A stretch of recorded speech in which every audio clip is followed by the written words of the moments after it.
To a certain degree, I kind of miss movie licensed superhero games. Sure, a lot of them sucked, many were made as simple cash grabs, and very few found ways to stand out from the pack, provide any sort of resonance with the player following that initial playthrough. But I always thought it was cool, having a video game tie-in to some of these blockbuster superhero movies that were coming out. They allowed you to relive iconic events from these films in slightly different ways, and more often than not would incorporate a lot more elements from the comics, mainly with the appearances of additional villains, on top of the ones found within the movies themselves. I understand that times have changed though. The era of movie licensed superhero games, at least those on home consoles, is seemingly dead and buried. With the amount of superhero films that get released on the regular each and every year at this point, having a video game based on all of them seems like overkill, completely unnecessary. Not to mention, video games on modern consoles are just getting bigger and bigger with every generation, and the extremely short development windows for movie licensed games so they can come out when the movies do would be just too unrealistic for the publishers, especially when most games nowadays get delayed at least once or twice before their official releases. Even though I do miss these kinds of superhero games, many of them bring back a lot of fond memories of my childhood, I'm more than willing to trade them for the higher quality AAA titles we see today, even the less impressive ones, because they all tell original tales now, and aren't restricted by the visuals or story beats found in any movies that happen to come out. They have so much more potential and replayability than the vast majority of the movie licensed games of yesteryear. It is the end of an era, but an era I think needed to go extinct for the benefit of the entire superhero game genre as a whole. While not the final movie licensed superhero game ever released, the one I have decided to review today is the last one that came out to tie in with the release of a Batman film, and again, I am speaking solely about the home consoles, none of the shitty phone games or anything like that. They don't count, at least not in my eyes. The game is of course Batman Begins, on the PlayStation 2, based on the 2005 film of the same name, directed by Christopher Nolan. Batman Begins is a pretty intriguing title in the Dark Knight's video game library, because you can see how much of a stepping stone it was for future Batman games, specifically the Arkham series that would release a few years afterwards. The gameplay of Batman Begins focuses heavily on stealth, involving you sneaking around enemies in your environment, being careful not to make too much noise when doing so, performing various takedowns from behind, or in some cases from above, similar to the inverted takedown from the Arkham games, even prioritizing the more dangerous threat levels like criminals with guns, and taking them out before fighting all of the rest. So yeah, a lot of Batman Begins has a very similar style and approach to everything that games like Batman Arkham Asylum would bring to the table a few years later, and because of these similarities, these strengths, Batman Begins can be a fairly enjoyable experience all throughout. The game is pretty effective in making you feel like Batman from the moment it begins, pun intended, to the moment it ends. But of course, this game, like I had mentioned, was a stepping stone. It laid the foundation that future Batman games would build upon. And while I did enjoy my time with Batman Begins, for the most part, I can't say all of it was as well executed as it may seem with some of this footage. This game is very rough around the edges, and not all of its elements mesh together as well as they should, at least in my opinion. Case in point, the fear system this game implements. There is a lot I like about this system, and there's a lot I don't like as well. Let's start with what I do like. Fear is the most powerful weapon in Batman's arsenal, and you will be using it to frighten your enemies in this game, to gain an advantage against them during stealth sections. You can interact with various things in the environment to startle the criminals, drop debris on or near them, cause explosions, that sort of thing. You fill up a fear meter, and the higher it becomes, the more of an advantage you will receive, being able to use gadgets like smoke bombs and flashbangs against them, even turn into the monstrous form Batman takes on in the film due to the effects of Scarecrow's fear toxin, and take out remaining enemies in a single hit. While all of that is well and good, very fitting for the Batman character, especially the one found in the Batman Begins film, I don't like how weak the Dark Knight feels in this game during many of these stealth encounters. Unlike the Arkham series, that would allow you to use whatever gadget in your arsenal you want, whenever you want, to incapacitate enemies, here you have to scare the criminals first, before gaining access to your gadgets, like the smoke bombs and flash grenades, tools I feel Batman would be using to instill fear just as much as other things in the environment. Gadgets like the smoke bombs are really only used to further frighten enemies when you get up close to them and initiate combat, which unfortunately is very button mash heavy in this game and can be really clunky and awkward at times. There are a few cool finishing attack animations you have with your strikes and some of the grapples, but you'll end up seeing the same ones over and over again by the time you beat the game, and a lot of it gets really stale and repetitive, to be completely honest. The camera can also be a pain in the ass, and seems to have a mind of its own.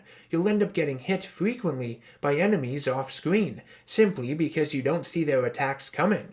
Another big issue I have with all of this, the stealth and combat gameplay as a whole, is just how linear everything feels in this game, how predictable it all becomes. All of these areas follow the exact same sequence of events. You'll have a big room full of enemies with guns you can't attack without facing certain death, that you have to sneak around and find something in the environment to trigger in order to scare them and make them drop all of their weapons. At that point, being able to fight them up close and defeat them, rinse and repeat.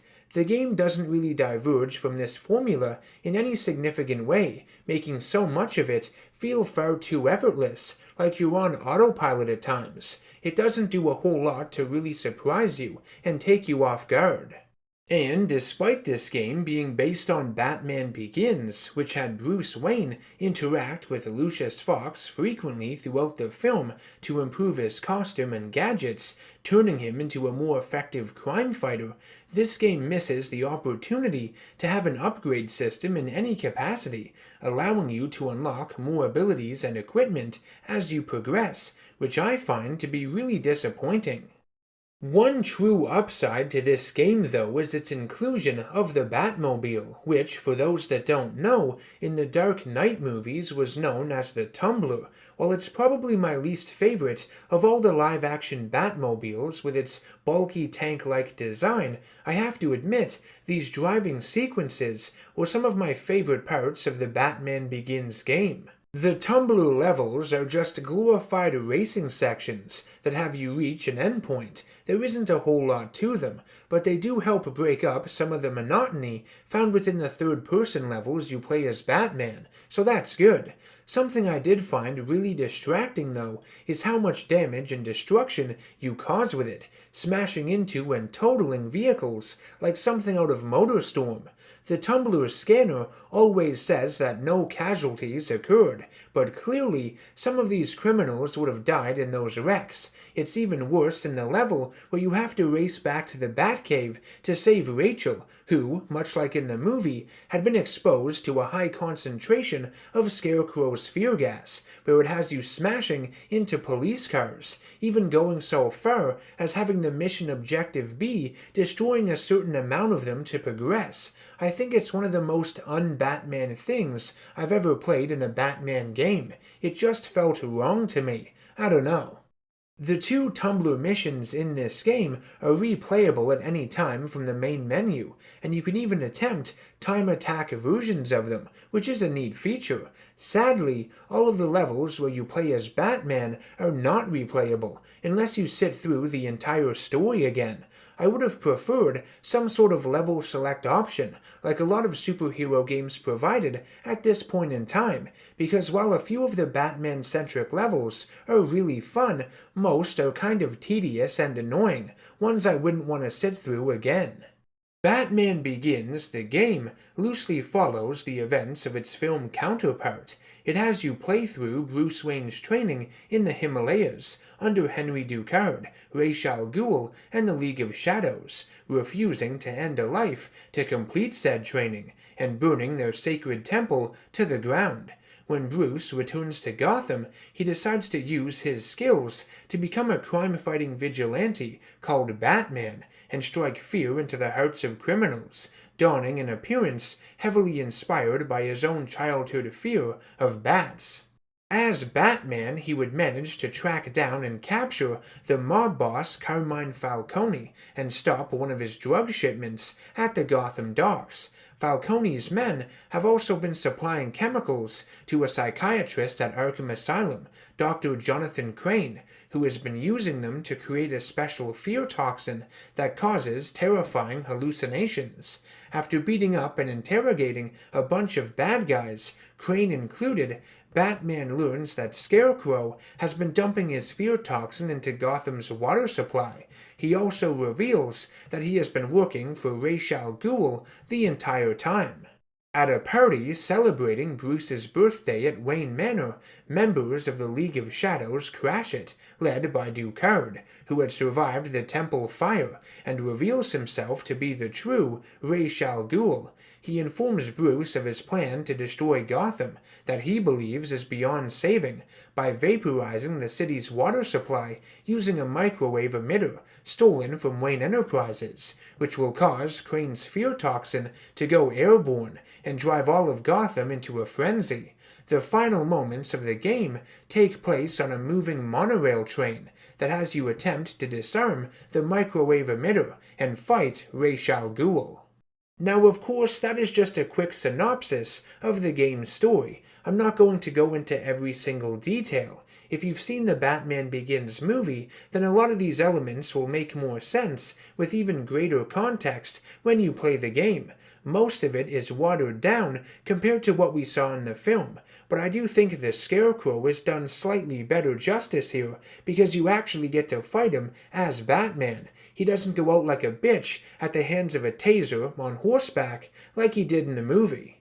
I don't think Batman Begins is the best film of the Dark Knight trilogy necessarily, but I have gone on record in the past saying it probably has the strongest and most focused narrative to it compared to the other two movies, which feel more chaotic and drawn out with their story structures, but that's just my opinion.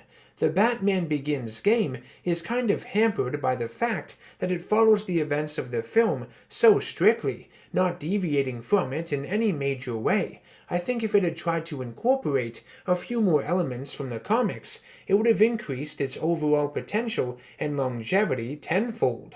Then again, the Christopher Nolan Dark Knight universe was made far more realistic than most other versions of Batman we have seen, so a lot of the comic book stuff might not have meshed very well within it either. The gameplay of Batman Begins has a lot of great aspects about it. I love how it incorporates stealth, makes use of Batman's gadgets, parts of the fear system, but I do admit later Batman games would perfect all of these things and make them work in tandem with one another a lot smoother than this game did. I think if the gameplay found in Batman Begins had somehow been placed in a different kind of Batman game, one that wasn't movie-based, we would be talking a lot more about it today. It would be deemed a hidden gem and underappreciated a lot more than this game currently is, because despite its flaws, I feel like it would have possessed a lot more charm and personality if it had been more comic book influenced as opposed to another run-of-the-mill movie licensed game. I want to thank you all for watching this review. I hope you found it insightful and entertaining in some way, and if you enjoyed the video, please think about supporting the channel by subscribing and hitting that bell icon to be notified of all the future content I release on here. If you've played it or have fond memories of it, I'd love to hear your thoughts on Batman Begins down in the comments section below. I will see each and every one of you in the next one. Take care, stay safe, and always stay nerdy.